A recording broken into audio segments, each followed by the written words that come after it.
Bonjour mes chers élèves, aujourd'hui je vais expliquer une nouvelle leçon de grammaire pour l'unité 3, l'impératif. Tout d'abord, je vais savoir qu'est-ce que ça veut dire l'impératif. On utilise l'impératif pour exprimer un conseil ou un ordre, c'est-à-dire comment se forme l'impératif. Tout d'abord, je vais mettre comment mettre le verbe à l'infinitif. Tout d'abord, je vais le conjuguer au présent avec les pronoms tu, nous ou vous. Et puis, on supprime la lettre S avec le pronom tu au premier groupe. Je vais donner un exemple. Si, par exemple, j'ai le verbe marcher, c'est un verbe du premier groupe, il se termine avec ER, on va le mettre avec tu, marche. Normalement, ça prend ES. Mais à l'impératif, je vais enlever le S et je vais le mettre seulement E. Pourquoi? Parce que la loi dit, on supprime la lettre S avec le pronom tu au premier groupe. Nous marchons en NS, c'est la même chose, c'est pas un problème. Vous marchez EZ.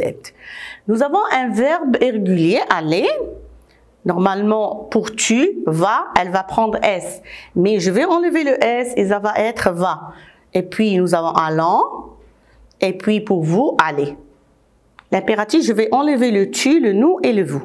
Verbe punir. Punir, c'est un verbe du deuxième groupe, IS.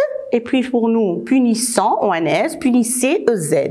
Et puis je vais prendre le verbe prendre, troisième groupe, prend, je ne vais pas enlever le S, avec tu, prenant et prenez. Parce que j'enlève le S seulement pour le premier groupe, c'est-à-dire le verbe qui se termine avec ER.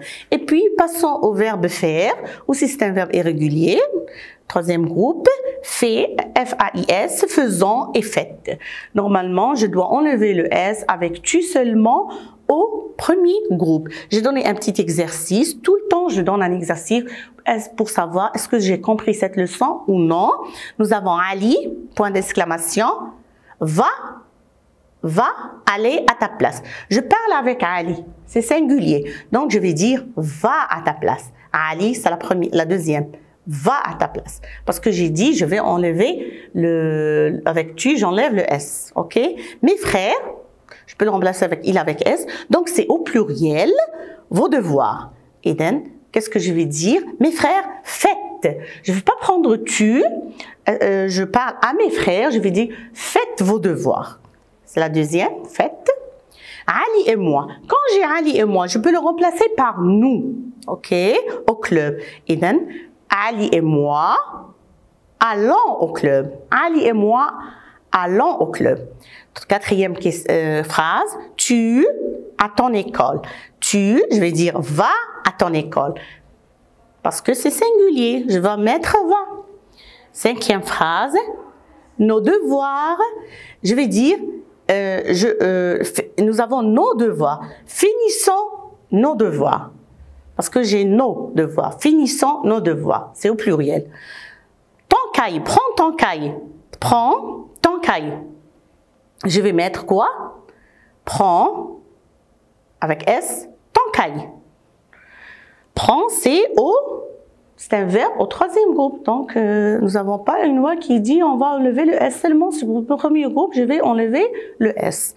Ne pas de poisson. Ne mange pas de poisson. La première phrase, j'enlève le S, donc mange pas de poisson. Huitième phrase, cette belle robe. Mais cette belle robe, c'est un verbe du troisième groupe, mais, M-E-T-S. Mais cette belle robe. Et puis, neuvième phrase, Victor et Alex. Je peux le remplacer avec il au pluriel parce que c'est masculin pluriel. Le dîner, je vais dire prenez le dîner. Parce que j'ai deux personnes, je vais employer le pluriel. C'est-à-dire vous prenez le dîner. Et enfin, votre devoir. Votre devoir. Je vais dire, je vais employer vous, faites votre devoir. J'espère que vous avez, vous avez bien compris cette partie de leçon. Maintenant, je vais passer à une autre chose, une autre expression. Il faut. Toujours quand je trouve le mot il faut, toujours le verbe qui suit il faut, il se met à l'infinitif. Exemple, il faut manger des fruits. Toujours il faut, vous avez le verbe manger au premier groupe ER. Exemple, deuxième exemple, il faut faire le devoir. Faire, c'est un verbe du troisième groupe, irrégulier, RE, il faut faire. Donc, toujours, il faut savoir, quand j'ai le mot il faut, il doit être suivi par un verbe à l'infinitif. Passons à l'expression combien de. C'est un article, c'est un mot interrogatif, c'est un article interrogatif qui signifie, exemple, j'ai 3 stylos. Je vais poser une question, combien de stylos as-tu? J'ai 3 stylos. Elle achète 2 gommes. Combien de gommes achète-t-elle? Elle achète 2 gommes. Donc, combien de, c'est une expression, c'est un mot interrogatif qu'on utilise pour demander combien de choses j'ai. J'ai donné un petit exercice pour tout. Choisis la bonne réponse. Ali, il faut ton devoir. Il faut finir. Puisque j'ai il faut, j'ai dit il faut, il doit être suivi d'un verbe à l'infinitif. Il faut finir ton devoir. Combien livres as-tu? Toujours avec combien, elle est suivie de 2. J'ai dit combien de gommes? Combien de livres as-tu? Et puis, il, aller au cinéma le matin. Toujours le verbe, il est à l'infinitif, donc je dois mettre il faut. La deuxième. Combien de, toujours combien de, elle est suivie de pluriel. Lit, combien de livres lit-elle? Oh, je ne veux pas dire combien de romans, elle n'est pas au pluriel. Combien de histoires, parce que histoire, ça commence par une voyelle. Normalement, ça va pas marcher, donc je vais dire combien de livres lit-elle? Cinquième question, il faut ce livre. Il faut, il est suivi toujours par un verbe à l'infinitif. Il faut lire ce livre. Et enfin, combien, vous avez des apostrophes, donc il y a une voyelle. Combien de vois-tu? Combien d'élèves? Donc j'ai écrit élèves parce que j'ai des apostrophes.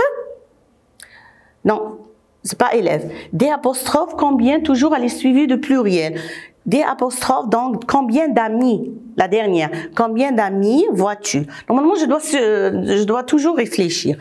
Ça, c'est tout ce que j'étais en train d'expliquer. J'espère que vous avez bien compris cette leçon. Je vais vous dire merci et au revoir.